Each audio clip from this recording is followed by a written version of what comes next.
안녕하세요. 신앙에 궁금한 점을 같이 생각해보고 나누는 홍 목사의 증문즉답입니다. 목사님, 자살하면 지옥 가나요? 라는 질문과 대답에 많은 분들이 관심을 가져주고 계셔서 감사합니다. 그리고 아픈 마음을 나눠주신 분도 계신 게 기억이 납니다. 특별히 그분에게 우리 주님이 위로하시고 힘을 주셨으면 좋겠다 하는 생각이 듭니다. 영상을 찍다 보니까 저한테 페이스북 메신저로 연락이 하나 왔습니다. 그래서 잠깐 읽어드리고 이 질문을 같이 나눠보려고 합니다. 목사님 잘 지내시죠? 제가 최근 좀 궁금했었는데 땡땡땡 교회 같이 최근 안 좋은 쪽으로 이슈가 되는 교회들이 몇 있는지 압니다. 우리가 뉴스나 다른 미디어로 소식을 접할 땐 그 교회와 목사가 문제가 많이 있다는 걸 알고 있는데 정작 그 교회의 교인들은 그 교회의 예배를 통해 많은 은혜를 받고 누리고 살아간다고 주장하고 있는 상황에서 과연 땡땡땡 목사와 그 성전에서 드리는 예배를 통해 하나님께서 영광 받으시고 또 성도들에게 그 예배를 통해 은혜 받게 하시는지 좀 의문이 듭니다. 교회 명과 목사명은 땡땡땡으로 하겠습니다. 왜냐하면 이 선한 일이 방해를 받거나 또 저격을 위해서 이 영상을 찍는 게 아니기 때문입니다. 자, 질문의 요지는 간단합니다. 땡땡땡 교회가 있어요. 이 교회가 신문과 미디어를 통해서 다른 미디어를 통해서 문제가 많다는 얘기가 많이 들립니다. 한때는 굉장히 의미 있는 교회였던 교회죠.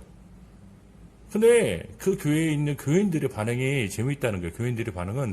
교인들의 반응은 우리가 문제가 있으니까 우리 교회 나가자, 이 교회 나가자, 뭐 이런 어떤 형태가 아니라 우리 교회 은혜가 많아요. 우리 교회 은혜가 많아서 좋아. 예배에 은혜 받아요. 이런 어떤 얘기를 한다는 거죠. 그래서 그게 도저히 이해가 안 간다는 거예요. 그러면 이걸 어떻게 생각해야 합니까? 하는 것입니다. 제가 올바로 이해했을 거라고 믿습니다. 자, 첫 번째, 저는 두 가지로 대답을 하기 원합니다. 첫 번째, 잘못된 교회, 혹 타락한 교회, 문제가 있는 교회, 그런 교회에서도 은혜는 있을 수 있습니까? 은혜는 있을 수 있나요?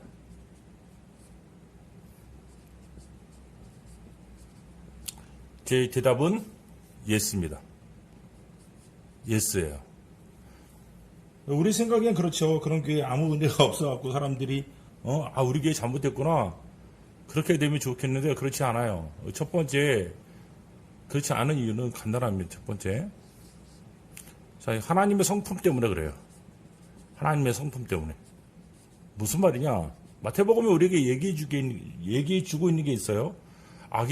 악인과 선인에게도 하나님은 비를 주시고, 그리고요, 해를 주신다고, 햇빛을 주신다고 얘기해주고 있습니다.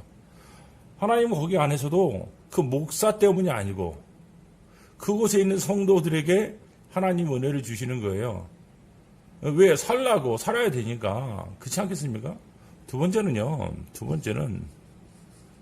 그 교회에도 하나님을 간구하는 사람이 있어요. 없다고 그래서는 안 됩니다. 하나님을 간구하는 사람이 있어요. 자, 공동체가 문제 있어도 그 사람이 간구하는 사람이 하나님 분명히 은혜 주십니다.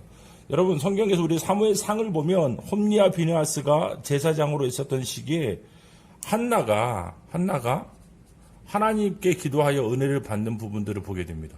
그죠? 아니, 엘리 제사장은요, 보세요. 엘리는 눈이 멀었어요. 눈이 먼 게 아니죠. 눈이 어두워요. 자, 제사장의 눈이 어둡다는 것은요, 영적인 어두움을 은유적으로 표현한 것일 수 있어요. 하나님은 그 나라와 민족 가운데, 자, 보세요. 세 가지를 세웠어요. 왕을 세우셨죠. 그리고요, 제사장을 세우셨어요. 그리고 선지자를 세우십니다. 여러분 아셔야 될 게 선지자가 나타난 건 좋은 게 아니에요. 하나님의 통치 방식인 이 블러드라인, 혈통을 통해서 합당한 사람이 세워지는 거예요. 하나님의 다스림과 하나님께 나아가는 길을 여는 이 두 사람들이 제기를 못하는 거야. 그러니까 하나님의 자기 영을 부어서 하나님의 마음을 전하는 사람을 세우는 거죠. 이 사람들은요, 유다 족속이고 이 사람들은 그렇잖아요. 레위 족속이란 말이에요. 없는 거예요. 찾을 수가 없는 거예요. 그래도 하나님이 홈리와 비나스 시기에 누구에게? 구하는 한나에게 은혜 주셨다는 사실을 기억하셔야 됩니다. 때로 우리는요, 때로 아주 많지는 않지만 정상적이지 않은 교회들, 예를 들어서 이단이라고 생각하는 곳에서도 성경을 읽다가 죽게 돌아오는 사람들을 볼 수 있어요. 그래서 하나님의 은혜가 있기 때문입니다. 하나님은 자기 백성을 어디서 오든지 구원받기를 원하시기 때문에 그래요. 두 번째, 우리가 기억해야 될 대답을 해볼게요. 그들이 받는다는 은혜가 무엇이냐? 은혜가 무엇이냐? 제가 이 글을 페이스북에 올렸더니 어떤 분이 목사님이 종교적 충족감과 구분하라. 멋있는 말을 얘기했어요. 종교적 충족감. 그렇죠? 예배 가운데 막 음악이 좋아요. 예배 가운데 있죠. 말씀을 통하여 예화를 통해서 감동이 있어요.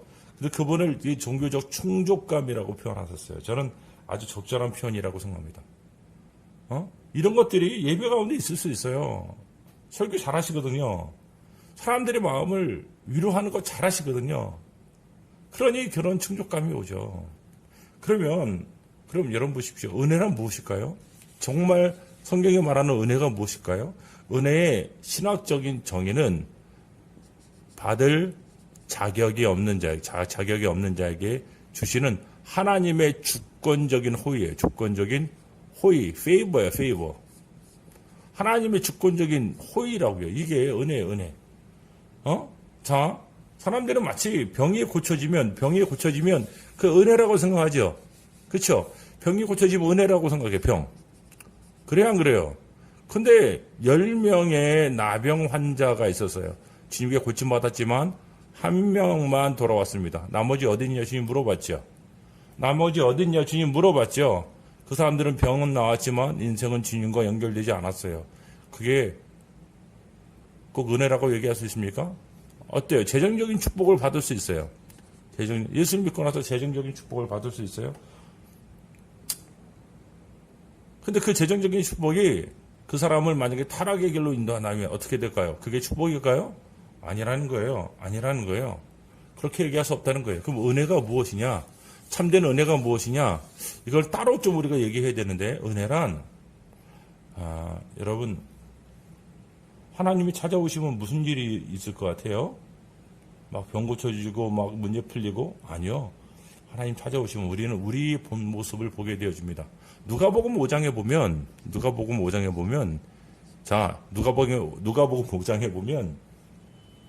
베드로가 세 번째 예수님을 만나요. 첫 번째가 이제 연복음 1장에서 만나죠. 그 주님이 개발하는 이름을 지어줬습니다. 이때 예수님 따르지 않아요. 두 번째, 안식일 날 주님이 장모를 고쳐줘요. 장모를 고쳐주죠? 열병을 쫓아내어 주십니다. 기적적인 역사가 일어나지만 쫓지 않아요. 근데 이 누가복음 5장에 예수님 줬죠? 그물을 던졌어요. 그물. 깊은 데 가서 그물을 던져라 그러잖아요. 그렇죠? 무슨 설교를 들었으니까 마음이 움직였어요. 마음이 움직이죠. 왜? 피곤해서 이제 잘라 그랬는데 마음이 움직였어요.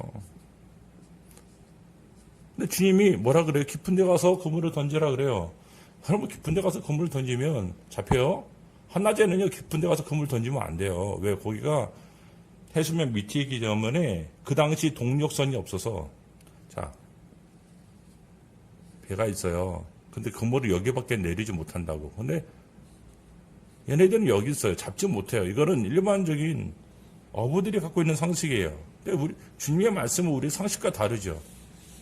달라요. 자꾸 우리 생각과 우리 경험들과 부닥쳐요. 깊은 데 가서 그물 던지라는 거예요. 근데 마음의 변화가 그의 결정의 변화를 일으키죠. 결정과 의지의 변화를 일으켜요. 결정과 의지의 변화를 일으킵니다. 그래서 어떻게 했어요? 기적을 경험했죠. 기적. 와, 2배 잠겼어요. 두 배 나눴는데 잠길 정도였어요? 그물이 찢어질 정도였어요? 자, 그럼 어떻게 해야 됩니까? 예수님한테 그래야죠. 예수님, 우리 뭐 7대3으로 합시다. 당신 3 가져가고 난 7이요. 뭐 이렇게 해야 되는데, 그는 그러지 않아요. 뭐라고 얘기합니까? 예수님 앞에 무릎 꿇고 얘기하죠. 나는 죄인입니다. 나를 떠나십시오. 그가 뭘 봤어요? 베드로가 뭘 봤죠? 그물에 잡힌 고기만 본 게 아니라 예수님이 이 나사렛에서 나타난 선지자가 바다의 깊이를 보시는 분이에요. 그 눈이 자기를 본다고 생각하니까 떨리는 거죠. 그는 자기를 보기 시작했어요. 참된 은혜가 뭐냐고요? 자격 없는 자라는 거 아는 거. 내가 자격 없는 자. 하나님의 은혜를 받아 하나님의 호의를 받을 자격이 없다는 자기 자신과 인카운팅 되는 게 은혜예요. 인카운팅 되는 게 은혜예요. 사람들에게 위로해 주는 거 좋아요. 사람들에게 격려하는 거 너무나 중요해요. 사람들의 문제에 대해서 제시하는 게 중요해요. 그러나 우리가 하나님이 필요한 존재라는 그 자체. 근데 우리가 그럴 자격이 없다는 것을 아는 것이 신앙의 시작입니다. 이게 너무 중요해요. 근데 이런 은혜가 주어지냐? 저는 모르겠어요. 그런 것에서 이런 은혜가 주어지냐? 저는 잘 모르겠어요. 이런 은혜가 쉽게 주어지냐? 저는 잘 모르겠어요. 왜냐하면 그 이유는 아주 심각한 얘기를 할게요. 저는 목사이지만 너무 이 얘기를 하는 게 두려워요. 왜냐하면 목사의 죄는, 지도자의 죄는 공동체에 흐른다. 이겁니다. 목사의 죄는 공동체에 흐른다는 거예요. 목사가 설교 잘하는 사람이 아니라 경건한 사람이어야 될 이유가 이거예요. 목사의 죄는 공동체에 흐르게 됐어요. 첫 번째 이유가 무엇이냐? 목사가 자기 죄를 하나님께 토해내지 않고 싸우지 않아요. 그래서 그 죄에 대해 뭐 하지 않아요? 설교하지 않고 피 흘리기까지 싸우라고 얘기할 수 없어요. 두 번째,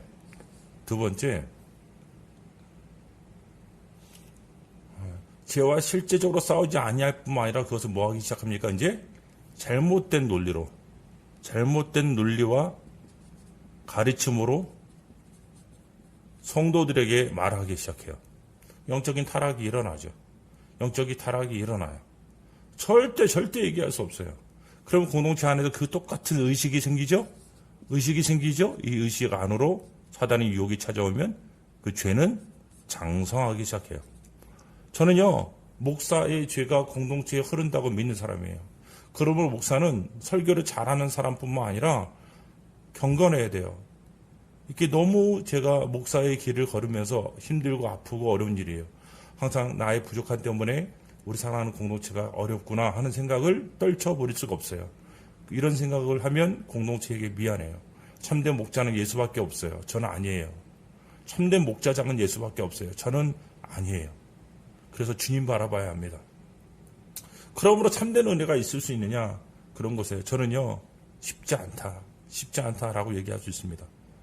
말씀을 마무리하죠. 질문은 문제가 있는 교회, 그런 교회에 하나님의 참된 은혜가 있을 수 있습니까? 하나님 은혜가 있을 수 있습니까? 저는 있을 수 있다는 게 기본적인 원칙이에요. 기본적인 은혜는 있다. 왜? 하나님의 성품과 강구한 사람이 있으니까.